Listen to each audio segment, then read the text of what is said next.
السلام عليكم يا جماعة. كنا اتكلمنا قبل كده في فيديو لو حضرتك معاك 250,000 ممكن تعمل بيهم ايه، وكنا اتكلمنا في فيديو تاني لو انت معاك 100,000 ممكن تعمل بيهم ايه. فجت ناس كلمتني شباب زي حالاتي كده عايزة تبدأ، مش معاها مثلا مش موجود معاها المبلغ 200,000 أو 100,000. قالت لي أنا معايا 50,000 وعايزة أبدأ، نصيحتك ليا ايه أو انت تنصحني بإيه؟ فانا وعدته اللي انا هرد عليه في فيديو عشان ايه، عشان كله يستفاد وكلنا ايه، ربنا يجعلنا يا رب سبب رزق البعض. ولو واحد بس، لو واحد من اللي بيتفرجوا عليها كلك بيستفاد، الواحد هيفضل يكمل ويعمل فيديوهات ان شاء الله. فقبل ما نبدأ ما تنساش تصلي على حبيبك النبي صلى الله عليه وسلم وتشترك في القناة لو احنا بنقدم لك اي حاجة انت بتستفاد منها. ما تبخلش علينا ولا بلايك ولا بالاشتراك في القناة، عشان ده بيشجعنا اللي احنا نكمل، بيشجعنا اللي احنا نتعلم، بيشجعنا اللي احنا نطور من نفسنا ونبدأ. فيلا بينا نبدأ. كنا قلنا ال 250,000 قبل كده ممكن حضرتك تعمل بيهم ايه. قلنا ممكن تجيب بيهم مثلا، تجيب 20 خروف تسمين تشتغل بيهم. قلنا ممكن تجيب بيهم عجلات بقرة تحت العشر وتشتغل بيهم. وال100,000 برضو قلنا اللي انت برضو ممكن تدور بيهم نفسك، تجيب بيهم مثلا عجلين صغيرين تسمين او عجل واحد كبير وتطلعه. فاحنا ان شاء الله النهاردة لو انت عايز الفيديوهات هتلاقيها موجودة على القناة. فاحنا هنتكلم النهاردة ان شاء الله عن المبلغ اللي هو البسيط اللي هو مثلا 50,000 اللي هم معانا. قلنا ال50,000 دولت يا جماعة ممكن تعمل بيهم ايه؟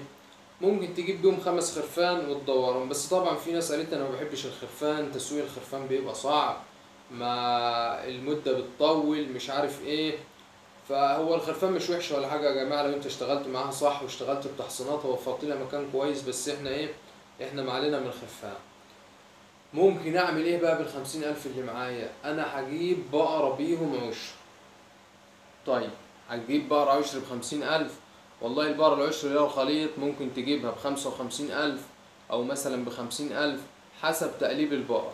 يعني يوم ما تبقى بقرة مظبوطة اللي هي الخليط العادة كده بقرة عشر تجيبها ب60,000 يوم ما تبقى مظبوط.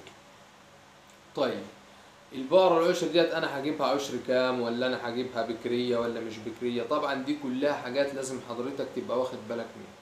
طبعا يستحسن اللي حضرتك ما تجيبهاش بقرة بكرية. ليه؟ البقرة البكرية طبعا بيبقى أول ولد بالنسبة لها، بيبقى ابنها صغير، بيبقى العشر بتاعها متعب.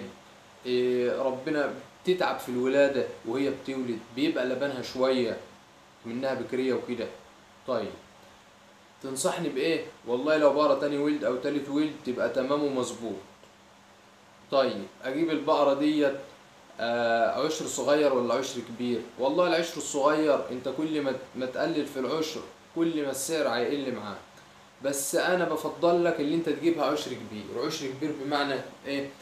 تجيبها عشر فوق الستة، يعني من ستة كده وانت طالع، او من خمسة وانت طالع. طب ليه؟ انا هجيبها مثلا عشر ستة او عشر سبعة، هيبقى فاضل لها شهرين معايا وربنا يكرمها ان شاء الله وتقوم بالسلام. طيب هل البقرة دي هتاكل مني ايه وهتعمل ايه؟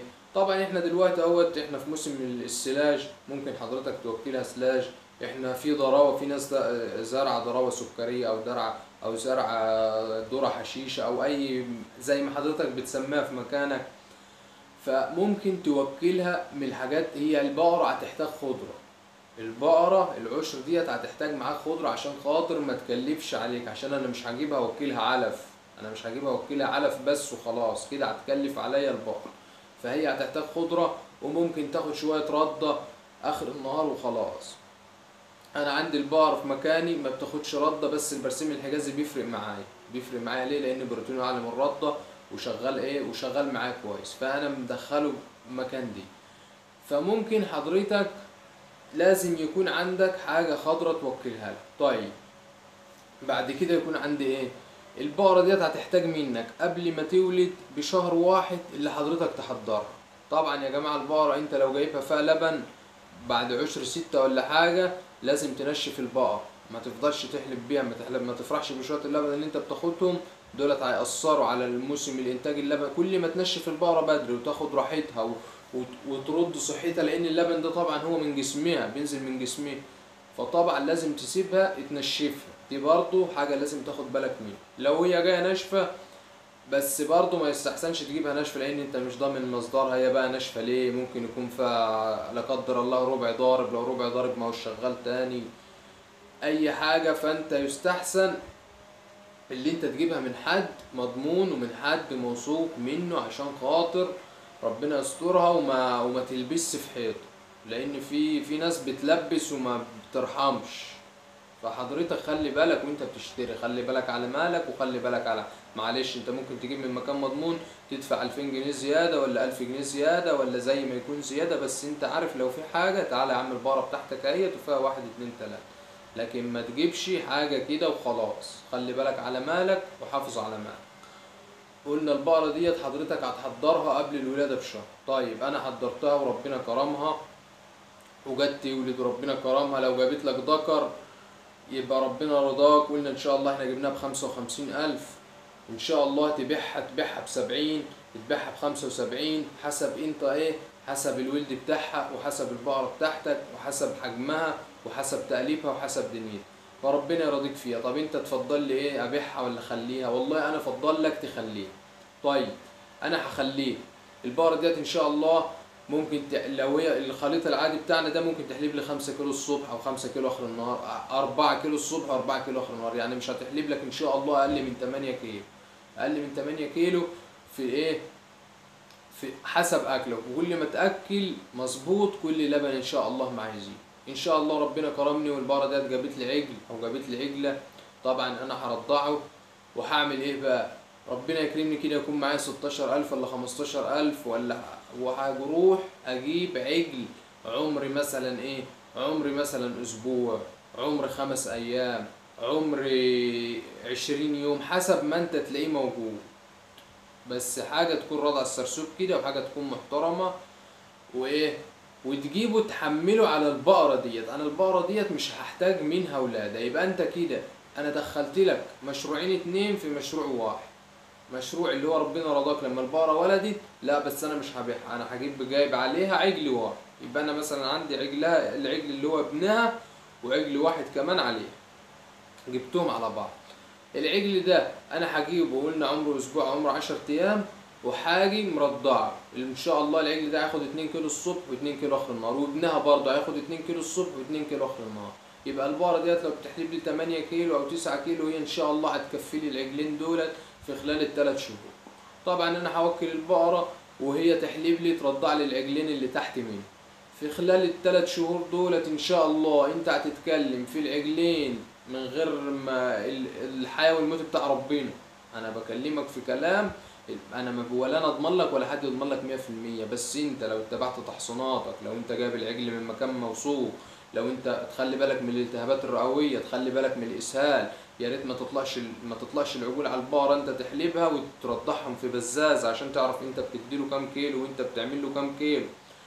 دي كلها حاجات انت لو اتبعتها ونظفت المكان ونظفت تحت العجول ان شاء الله من غير مقاطعه، ربنا يرضيك فيهم ويبقوا حلوين ويبقوا زي العسل. طيب العجلين اعملوا لهم كام لما انا اجي بقى ابيعهم ان شاء الله؟ خلينا هبيعهم او هسمنهم. انا بكلمك وانت بعد كده عايز تبيع ماشي، عايز تخلي ماشي، انت وايه، انت وظروفك وانت ومكان.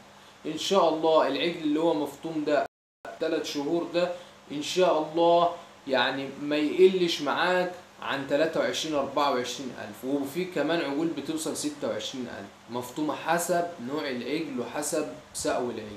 يبقى أنا كده كنت جايب بقرة ب60 ألف ولا ب55 ألف، قعدت عندي 3 شهور، يا عم هنقول 3 شهور مش شهرين 2، قعدت عندي 3 شهور ربنا رضاني، خلفت لي ذكر وربنا رضاني، جبت انا ذكر ب15,000، لو حطينا ال15,000 على 55 ادي 70,000، وطلعت الذكرين بس، الذكرين من ورا منها بعد ال3 شهور الذكرين هيجيبوا لي ال50,000 والبقرة لسه موجودة عندي. فدي حاجة بسيطة. دي لو انت عايز تبدأ وعايز تشغل دماغك واسعى. ممكن برضو تجيب لو انت مش عايز العشر وعايز ترضع وعايز ده كله، ممكن تجيب بقرة اللي هو بكارة، عجلات بكارة. لو انت مثلا عايز تجيب حاجة حنينة شوية، حاجة 32 35 وتقعدت عندك شوية وربنا يكرمها وتعشر. فدي كلها حاجات يا جماعة. ان شاء الله موضوع العجلات البقرة نبقى نعمل عنه فيديو لوحده تاني. فانا حبيت بس اقول لك ال50,000 او ال60,000 ممكن تقدر تعمل بيهم ايه.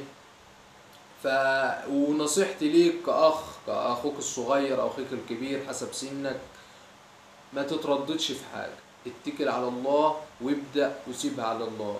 هات بقرة، هات خروف، هات معزة، هات نعجة، اللي معاك ابدأ بيه. اتكل على الله وما تتكسفش من حاجة، وما تقولش مش عارف ايه الزمن ده لازم تسعى ولازم تعافر ولازم تفحرر في الارض عشان تاكل. انا دايما بقول الكلام ده، يمكن قلته في فيديو قبل كده، بس معلش عشان الشباب اللي بتسمعني اللي زي حالاتي او الشباب اللي اصغر مني، تسعى وتعرف تجيب الجنيه وما فيش حاجة كلها وردي. الحياة مش كلها وردي، الحياة كلها خسارة وكلها مكسب، زي ما الواحد ما بيكسب زي الواحد ما بيخسر، بس الواحد بيتعلم. انا جبت المرة دي، المرة الجاية انا هتعلم، سواء بقى في اي مجال، مش لازم في مجال الانتاج الحيواني. انت ابدأ، حتى لو انت بتسمعني ومالكش في مجال الانتاج الحيواني، ابدأ في المجال اللي انت حابه او في الحاجة اللي انت حاببها.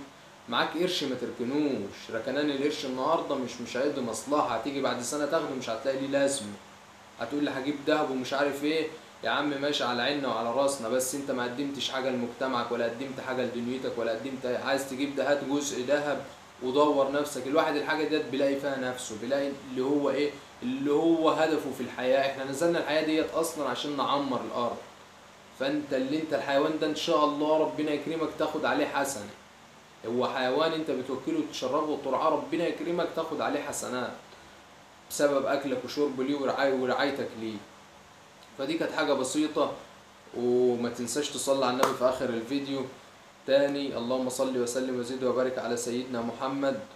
وما تنساش تشترك في القناة إن شاء الله، وأشوفكم بخير إن شاء الله الفيديو الجاي. السلام عليكم.